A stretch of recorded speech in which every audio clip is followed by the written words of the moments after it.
Welcome to Anime A to Z, where I watch every anime ever. Today I'm covering 07 Ghost. Thanks, Joey. 07 Ghost is a military mythology action fantasy animated by Studio Dean. It's adapted from the manga that was published from 2005 to 2013 and aired in the 2009 spring season, concluding as a two-cour anime in the following summer season. We follow Tato Klein, who is a prodigy at his elite military academy despite being a former slave. At first, I thought this would turn out to be an interesting military-oriented anime with some fantasy twists akin to Tanya or Gate. However, that notion was quickly dispelled. We find out that Taito is also an amnesiac who has forgotten all about his past. He doesn't remember his family, only his days as a slave. Despite this, he was taken under the wing of the headmaster and stands out during his graduation exam, which is where the first episode opens up. And what does he do after his stellar test results? Well, he attacks a high-ranking officer after one flashback that indicates the officer killed his father.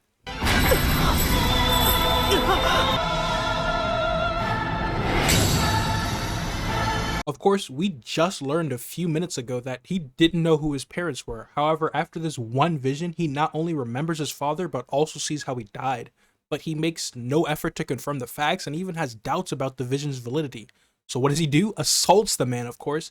He gets bodied in the attempt by an underling, not even the officer, who is known to be a prolific soldier. Sadly, the action in this anime isn't all that well animated either. At the time of recording, I've watched 3 episodes and skimmed through the other 25. They use a power called Zephon, which is the world's magic system. None of the other abilities are really distinct though, and end up being swirling words that turn into generic blasts.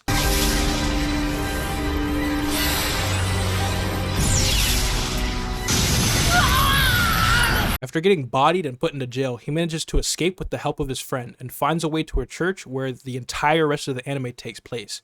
This makes me wonder why it even has the military tag. After arriving, the sisters and clergy members tend to him as it's their policy to harbor anyone who finds their way to the church. And yet, for 8 episodes, they don't remove this guy's chains.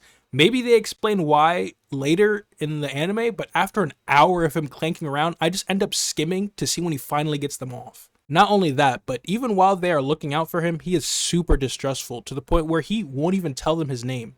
That by itself isn't bad, but on one of the days he's there, he overhears civilians in the courtyard talking about this evil god and his minions who make deals with mortals in exchange for their souls.